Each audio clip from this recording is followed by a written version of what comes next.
Շնորհակալություն։ Հատուկ Տիկին Խամոյանի համար եւս մեկ անգամ ընդգծված Հայաստանի Հանրապետության մեծարգո վարչապետ, հարգելի գործընկերներ, ինչ է կատարվում մեզանում այս օրերում։ Ուրեմն եկեղեցին բիզնեսի վերածած կտրիչ Ներսիսյանն ու իր բիզնես գործընկերները խոսում են եկեղեցու եւ ժողովրդի կողքին լինելու մասին։ Տիկին Գալստյան, մեր պայքարը եկեղեցու դեմ չէ, մեր պայքարը հավատի դեմ չէ,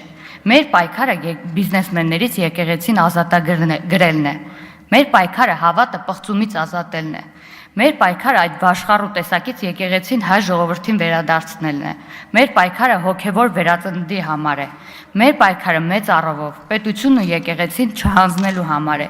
իսկ այն, որ կտրիչ Ներսիսյանը հավակնում է դառնալ հայ իրականության երկրորդ Սարգիս Գետադարձը, ապացուցում էին այն աշխարհաքաղաքական հասցեն, որտեղից գալիս են իր եւ իր բիզնես գործընկերների աջակցության ճիչերը։ Եթե կտրիչ Ներսիսյանի համար օլիգարխը մեծ հեղինակություն է, որի ընտանեկան լուսանկարը լավ փողի համար պատրաստ է կախել նույնիսկ Բեհարանում, իսկ միգուցե նաև իր մահճակալի վերևում, ապա մեզ համար նրանք կարող են լինել շարքային օրինազանցներ, որոնց տեղն արդեն հայտնի է թե որտեղ է։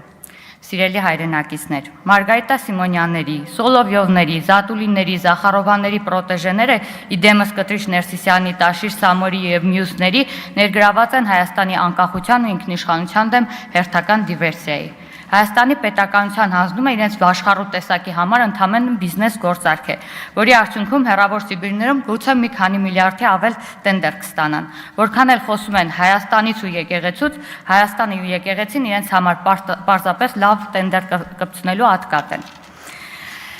Գործընկերս Տիկին Ազարյանը խոսեց իրենց վերաբերմունքի մասին, ես եւս անդրադառնամ։ Երեկվա իրադարձությունները եւս մեկ անգամ ցույց տվեցին նրանց վերաբերմունքը Հայաստանի ու նրանց ազգային ունեցվածքի նկատմամբ։ Սամվել Կարապետյանը հայտարարում է թքած ունի հեծի վրա։ Եթե նա այդ հայտարարություններ չաներ, առանց այն էլ մեր հասարակությունը գիտի, որ նա թքած ունի հեծի վրա եւ նրա սպառողները դա լավ զգում են։ Այլապես այդ կառույցը այսօր չէր աշխատի նման խափանումներով։ Սամվել Կարապետյանը լավ կանի, վերջապես մեր մատաղ սերնդին վերադարձնի իրենց արդեն 10-ամյակից ավել գողացած կրկեսն ու ավարտին հարցնի դրա շինարարությունը։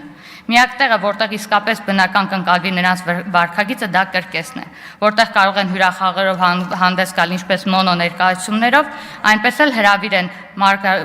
Մարգոներին, Սոլովյովներին եւ բեվադրեն, ասենք, կտրիչն ու փրկիչը ներկայացումը։ Հավատացնում եմ, կրկեսը միակ տեղն է, որ մեր հասարակությունը նրանց լուրջ կընկալի։ Այսքանը, շնորհակալ եմ շատ։